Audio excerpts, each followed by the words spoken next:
سیلاب کی تباہ کاریاں جاری ہیں اور ہمارے میاں نواز شریف صاحب پاکستان سے لندن گئے ہیں۔ کہا جاتا ہے کہ میاں نواز شریف صاحب کو کوئی مسئلہ تھا، انہوں نے پچھلے دنوں MRI کروائی تھی، گردن کی بھی، سر کی بھی، اور اللہ بہتر جانتا ہے کہ میاں نواز شریف صاحب کو کیا ڈیٹیکٹ ہوا ہے کہ میاں صاحب علاج کے لیے، معائنے کے لیے لندن چلے گئے ہیں۔ اور یہ بھی کہا جا رہا ہے کہ انہوں نے فیلڈ مارشل کو دھوکہ دیا ہے، اور میاں شہباز شریف صاحب پاکستان میں جس طرح کے سیلاب ہے پوری دنیا جانتی ہے، اور وہ ایک مرتبہ پھر قطر چلے گئے ہیں، وہاں پہ وہ تقریر کر رہے ہیں کہ امت کو کہہ رہے ہیں کہ متحد ہو جائیں، اسرائیل کو تباہ و برباد کر کے رکھ دیں گے، یہ شہباز شریف صاحب کہہ رہے ہیں۔ باقی عرب ممالک بھی وہاں پہ موجود ہیں۔ پاکستان کی صورتحال یہ ہے کہ سیلاب جس طرح سے چڑھتا جا رہا ہے، سندھ میں داخل ہو چکا، علی پور میں مریم نواز شریف صاحب آ گئی ہیں، تو وہاں پہ یہ پتہ چلا ہے کہ ایمبولینس سے پھنس گئی، انہوں نے 4 بجے جانا تھا، 2 بجے سے پہلے ہی وہاں پہ انتظامات کر دیے گئے، شہر کو بند کر دیا گیا، اور جس سڑک پر انہوں نے سفر کرنا تھا اس کے بارے میں کہا جاتا ہے کہ وہ پہلے ٹوٹی ہوئی تھی، ان کی آمد سے پہلے اس کو صحیح کر دیا گیا، A1 بنا دیا گیا۔ اور یہ بھی ہے کہ وہاں پہ ایمبولینس سے پھنسی ہوئی تھی، اور کھانے کے لیے جو ٹرک جا رہا تھا جس میں 2500-3 ہزار لوگوں کا کھانا تھا، اس کو بھی روکا گیا، کئی گھنٹے تک وہ ٹرک وہیں پہ رکا رہا۔ یہ لوگ جا رہے ہیں وہاں پہ لوگوں کو ریلیف دینے کے لیے، ریلیف کے نام پر کتنی زیادہ تکلیف ہوتی ہے۔ یہ ویلاگ ہم نے زیادہ تر عمران خان کے حوالے سے کرنا ہے، اس لیے یہاں پہ ہم آپ کو وہ سارا کچھ نہیں سنا سکتے، نہیں دکھا سکتے جو وہاں کے لوگ کہہ رہے تھے۔ سارے شہر کو بند کر دیا جاتا۔ علی پور میں جب وزیر اعلیٰ صاحبہ دورہ کر رہی تو اسی وقت پتہ چلا کہ پانی اترا ہے، تو نیچے سے 11 لاشیں ملی ہیں۔ کس کی لاشیں ہیں ان کے بارے میں ابھی تک کچھ نہیں کہا جا سکتا، اللہ خیر کرے۔ اور پھر مریم نواز شریف صاحبہ الیکٹرک بس کا افتتاح کرنے کے لیے میاں والی بھی چلی جاتی ہیں، تو یہاں پہ یہ صورتحال سیلاب کی ہے۔ شہباز شریف پاکستان سے باہر، اور دوسری مرتبہ وہ قطر چلے گئے ہیں۔ اسحاق ڈار صاحب پہلے وہاں پہ موجود تھے، اس میں انہوں نے شرکت کرنی تھی کانفرنس میں، تو اسحاق ڈار صاحب کر رہے تھے۔ ان کو شہباز شریف صاحب کو پاکستان میں ایسی صورتحال میں ہونا چاہیے، لیکن ہونا چاہیے پاکستان میں، یہ نہیں کہ سیلاب زدہ علاقوں میں چلے جائیں جس طرح سے مریم نواز شریف صاحبہ وہاں پہ جاتی ہیں، اور وہاں پہ پوری توجہ ان کے پروٹوکول پر ہوتی ہے، اور لوگوں کو نہ تو ریلیف وہاں پہ مل سکتا ہے اور نہ ہی وہاں پہ ان کی بحالی جلدی ممکن نظر آ رہی ہے۔ شہباز شریف صاحب کی طرف سے پہلے کہا گیا تھا کہ IMF سے پوچھیں گے، اگر ان کی طرف سے اجازت دی گئی تو بجلی کے بلوں میں ان کو سیلاب متاثرین کو ریلیف دیا جائے گا۔ اب ان کی طرف سے کہا گیا ہے کہ اگست کے بلوں میں ان کو ریلیف دے دیا جائے گا۔ چلتے ہیں عمران خان کی طرف، زیادہ تر بات ہم نے اسی پر کرنی ہے۔ عمران خان کا توشہ خانہ 2 کیس اڈیالہ جیل میں لگتا ہے، وہاں پہ سماعت ہوتی ہے۔ پتہ یہ چلا ہے کہ ایک گواہ جو سرکاری گواہ تھا، جس کے بارے میں کہا جاتا ہے کہ عمران خان نے اس کو بلایا تھا، بلا کے کہا تھا کہ توشہ خانہ سے جو میں تحفے لے رہا ہوں ان کی قیمت تم نے بہت کم لگانی ہے، یہ اس کا بیان تھا، یہ اس نے لکھ کے دیا ہوا تھا۔ آج جب وہ بندہ عدالت میں پیش ہوا، سرکاری افسر، اس کی طرف سے کہا گیا کہ مجھ سے زبردستی یہ بیان لیا گیا ہے، تو اسحاق ڈار صاحب بھی کبھی کہتے تھے کہ انہوں نے 40 صفحات اپنے ہاتھ سے لے کے دیے تھے کہ کس طرح سے میں شریف خاندان کے لیے منی لانڈرنگ کرتا تھا، اور جیسے ہی پرویز مشرف صاحب کی حکومت ختم ہوتی ہے، ان کو تھوڑا سا ریلیف ملتا ہے تو وہ مکر جاتے ہیں، کہتے ہیں کہ مجھ سے تو زبردستی لکھوایا گیا تھا، حالانکہ انہوں نے اپنے ہاتھ سے سارا لکھا تھا۔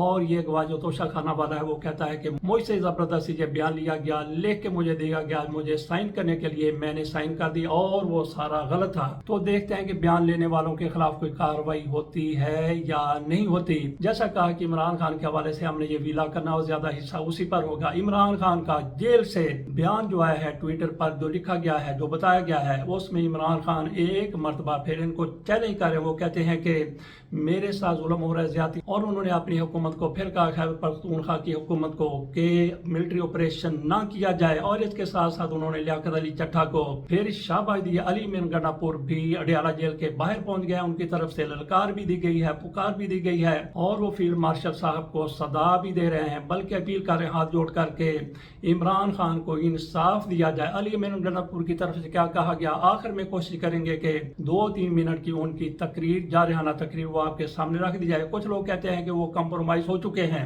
مجھے نہیں لگتا کہ وہ عمران خان کا ساتھ چھوڑ چکے ہیں یا عمران خان کے خلاف وہ جا رہے ہیں۔ بہرحال وہ وزیر اعلیٰ خیبر پختونخوا ہے، انہوں نے عمران خان کے لیے جو کچھ کرنا تھا، کرنا چاہیے تھا، گو کہ اتنا زیادہ نہیں کر رہے، لیکن پھر بھی کچھ نہ کچھ عمران خان کے لیے وہ کرتے جا رہے ہیں. جس طرح سے لوگ کہتے ہیں کہ یہ دوسری سائٹ پر مل گئے, مجھے نہیں لگتا کہ آپ ان کی تقریر سنیں گے تو آپ کو شائبہ ہوگا کہ وہ دوسری طرف مل گئے ہیں. بہرحال جس طرح سے کچھ لوگ ان سے توقعات رکھتے ہیں شہباز گل ٹائپ, تو اس طرح کی توقعات ان کی پوری نہیں ہوتی, تو پھر کہہ دیتے ہیں کہ یہ بندہ تو شاید کمپرومائزڈ ہے. میں آپ کے سامنے رکھتا ہوں عمران خان کی طرف سے اپنے ٹویٹ میں کیا کہا گیا ہے. انہوں نے کہا کہ وہاں پہ کرنل صاحب ایک جیل میں موجود ہیں اور علی مین گنڈاپور کی طرف سے بھی کرنل کی وہاں پہ موجودگی کی تصدیق کی گئی ہے. میں آپ کے سامنے رکھتا ہوں کہ عمران خان کہتے کیا ہیں. اڈیالہ جیل میں میرا نام نہایت ٹرائل کوئی جج نہیں, ایک ISI کا کرنل چلوا رہا ہے جو آرمی چیف سے ہدایت لیتا ہے, یہ سول نہیں ملٹری ٹرائل ہے. عمران خان مزید کہتے ہیں کہ پاکستان میں اس وقت جو بھی ہو رہا ہے آسم لا کے تحت ہو رہا ہے اور مسلسل آئین و قانون کی دھجیاں اڑائی جا رہی ہیں. مجھ پر 300 سے زائد بے بنیاد مقدمات درج کیے گئے جن کا میں سامنا کر رہا ہوں اور کوئی ڈیل کیے بغیر عدالتوں میں انصاف لے کر ہی باہر آؤں گا. ہماری جماعت پر ہر طرح کا ظلم ڈھایا جا رہا ہے. اگر میرٹ پر فیصلہ کیا جائے تو میں اور میری اہلیہ آج ہی رہا ہو جائیں. عمران خان کہتے ہیں کہ میرے اور میری اہلیہ بشرا بیگم کے تمام انسانی حقوق پامال ہیں.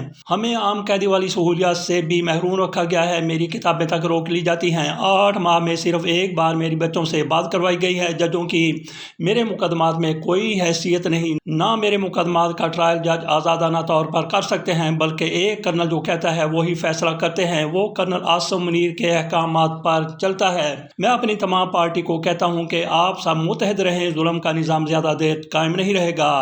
آپ سب کے لیے لازم ہے کہ میری ٹویٹ ری ٹویٹ کریں تاکہ میرے پیغام پر اتحاد قائم رہے. خیبر پختونخوا میں ایک گرینڈ جلسے کا اعلان کیا جائے جس میں پورے ملک سے لوگ شریک ہوں اور اس سیاہ رات کے خلاف کھڑے ہوں. عمران خان کے ٹویٹ میں مزید کہا کہ افغان اور قبائلی عوام کے ساتھ بھی 9 مئی کی طرز پر ہی ایک فالس فلیگ رچایا جا رہا ہے. جب سے ان کو چارج ملا ہے افغانستان کے ساتھ تعلقات جان بوجھ کر بگاڑے جا رہے ہیں اور انہیں مسلسل پاکستان سے جنگ شروع کرنے پر اکسایا جا رہا ہے تاکہ موجودہ افغان حکومت کی مخالف لابی کو خوش کیا جائے اور مغرب کے سامنے ایک نجات دہندہ بننے کی کوشش کی جائے. سب سے پہلے افغان حکومت کو سنگین دھمکیاں دی گئیں, پھر مذہبی, اخلاقی اور پناہ گزینوں کے عالمی حقوق کی خلاف ورزی کرتے ہوئے 3 نسلوں سے پاکستان میں مقیم افغان بھائیوں کو دھکے دے کر ملک سے نکالا گیا. اس کے بعد افغانستان کی سرزمین پر حملے کیے گئے اور اب یہ کہہ کر دہشت گرد آ گئے ہیں قبائلی علاقوں میں آپریشن لانچ کر دیے گئے ہیں. ان پالیسیوں کی وجہ سے ہر جانب ہمارے ہی لوگ شہید ہو رہے ہیں. پولیس اہلکار, فوجی اور عام بے گناہ لوگ جو شہید ہو رہے ہیں سب ہمارے اپنے ہیں. اس طرز عمل سے کبھی امن قائم نہیں ہوتا. پائیدار امن ہمیشہ بات چیت سے قائم ہوتا ہے.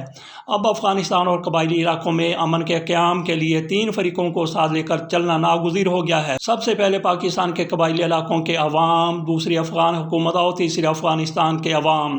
ان 3 فریقین کی مدد کے بغیر کوئی کامیاب آپریشن یا پائیدار حل نہیں ہو سکتا. عمران خان مزید اپنے ٹویٹ میں کہتے ہیں خیبر پختونخوا میں جو کچھ کرنے کی کوشش کی ہے وہ صرف تحریک انصاف کی حکومت کو غیر مقبول کرنے کے لیے ہے. ملٹری آپریشن سے دہشت گردی مزید بڑھے گی اور جب پولیس اسی بڑھتی ہوئی دہشت گردی کو کنٹرول کرنے میں لگے گی تو گورننس اور امن و امان کا بیڑا غرق ہو جائے گا. ایسے ہی پالیسی ANP کی حکومت کے دور میں بھی اپنائی گئی. خیبر پختونخوا کے تمام MNAs, MPAs اور سینیٹرز وزیر اعلیٰ کے ساتھ بیٹھ کر وہاں کے مسائل کا جلد سے جلد حل نکالیں. خصوصی طور پر جن علاقوں میں سیلاب آیا ہے وہاں امن و امان قائم رکھنے کے لیے خصوصی اقدامات کیے جائیں. عمران خان مزید کہتے ہیں کہ ہماری اتحادی محمود خانہ چکزئی کی قیادت میں ایک امن وفد لے کر افغانستان جائیں اور وہاں بات چیت سے مسائل کا حل تلاش کریں.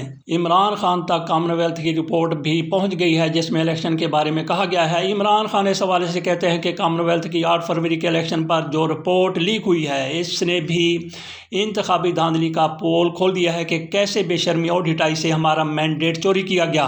کامن ویلتھ کے مطابق یہ رپورٹ پہلے ہی سرکاری سطح پر حکومت پاکستان کو دے دی گئی تھی مگر یہاں سکندر سلطان راجہ جیسے بے ضمیر لوگ ہیں جنہوں نے انتخابی چوری کی صورت کاری سمیت اس پر پردہ ڈالنے میں بھی بھرپور کردار ادا کیا. پاکستان میں ووٹ چوری کا قانون سخت ہے اور ایسا کرنے پر آرٹیکل 6 کا نفاذ ہوتا ہے لیکن ملک میں اس وقت آسم لا کے سوا سب قانون ختم ہو چکے ہیں. یہاں پر لیاقت علی چٹھا جیسے لوگ قابل تحسین ہیں جنہوں نے اپنے عہدے پر ضمیر کی آواز کو ترجیح دی. اس چوری کے بعد عوام کا قتل عام کیا گیا اور 26ویں آئینی ترمیم کی گئی. اس ترمیم کے خلاف بھی جن ججز نے آواز بلند کی وہ تعریف کے قابل ہیں۔ عمران خان مزید کہتے ہیں کہ دھاندلی پر قائم حکومت کو قانونی طور پر قبول کرنے کا وقت اب ختم ہو چکا ہے، اسی لیے سینٹ اور پارلیمانی کمیٹیوں سے استعفے دیے گئے ہیں۔ اپنے ارکان پارلیمنٹ کو پیغام دینا چاہتا ہوں کہ ملک میں نافذ لا سے بالکل نہ گھبرائیں، نہ ہی جیل سے گھبرائیں۔ ایک فرد واحد اپنے اقتدار کی ہوس کو پورا کرنے کی خاطر آپ کو دبانا چاہتا ہے۔ آپ جتنا ان سے ڈریں گے اتنا ہی آپ کو دبائیں گے۔ آپ حق پر ہیں اور حق اور سچ انسان کو بہادر بناتا ہے اور حق کی ہی فتح ہوتی ہے۔ یہ عمران خان کی طرف سے جیل کے اندر اپنے ساتھیوں سے وکلا سے گفتگو کی گئی تھی، جو ایک ٹویٹ کی صورت میں ان کے ٹویٹر اکاؤنٹ پر اب ڈالی گئی ہے۔ باقی آخر میں چلتے چلتے فیلڈ مارشل صاحب کے حوالے سے بات کر لیتے ہیں۔ کچھ لوگوں کی طرف سے کہا جا رہا ہے کہ ان کی مدت ملازمت 29 نومبر کو ختم ہو رہی ہے اور نیا آرمی چیف آ جائے گا۔ مجھے نہیں لگتا کہ ایسا ہوگا۔ ایک نوٹیفیکیشن کی بات ہو رہی ہے، وہ نوٹیفیکیشن آج یا کل جاری ہو سکتا ہے اور شہباز شریف کے ہوتے ہوئے نوٹیفیکیشن میں ڈیلے ہونا ناممکن ہے، جیسا کہ 26ویں آئینی ترمیم میں ایک طے ہو چکا ہے کہ آرمی چیف کی مدت ملازمت یا ان کی ڈیوٹی کا دورانیہ بطور چیف آف آرمی اسٹاف 5 سال ہوگا۔ تو اس کے بعد میرا نہیں خیال کہ کسی قسم کی کوئی اڑچن، کوئی رکاوٹ ان کے اگلے ٹینور میں آ سکتی ہے۔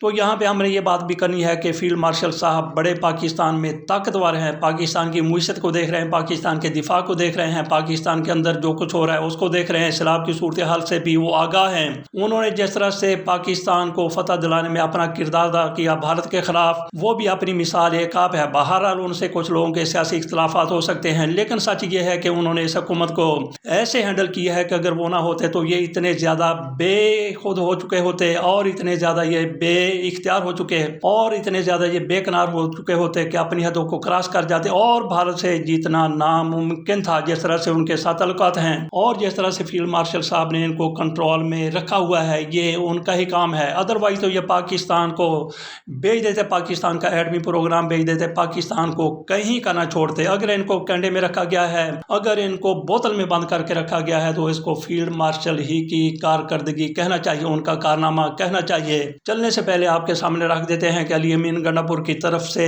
جیل کے باہر کیا کہا گیا۔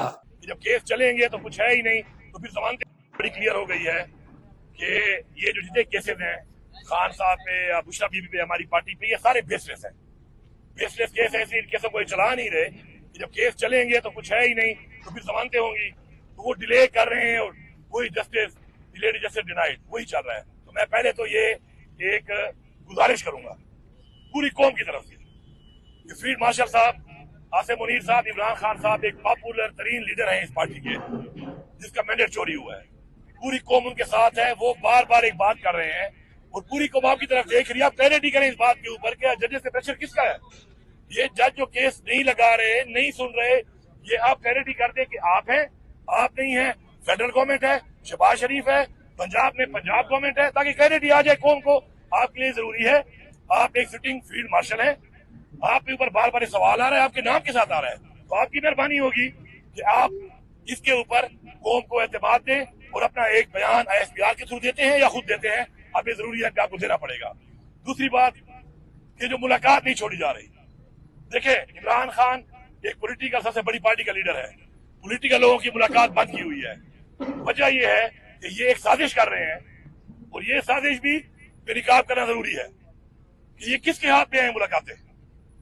یہ ملاقاتیں مریم نواز کہتی ہے میرے ہاتھ میں تو نہیں ہے، وہ تو بے بس ہے، وہ تو جو میں سرکاری طور پہ ہوم ٹو ہوم بات کروں تو وہ تو فون اٹھانا ہی چھوڑ دیتے ہیں، جس سے ثابت ہوتا ہے کہ سرکار تو رہ گئی پیچھے رہ گئی ہماری ISI، کیونکہ ISI کے کرنل صاحب یہاں موجود ہیں اڈیالہ جیل کے اندر ہر وقت، تو کیوں موجود ہیں؟ پہلے تو کلیئر کرو بھائی آپ کیا کر رہے ہو ادھر، آپ کا کیا کام ہے ادھر جیل کے اندر، ISI کا کیا کام ہے ادھر؟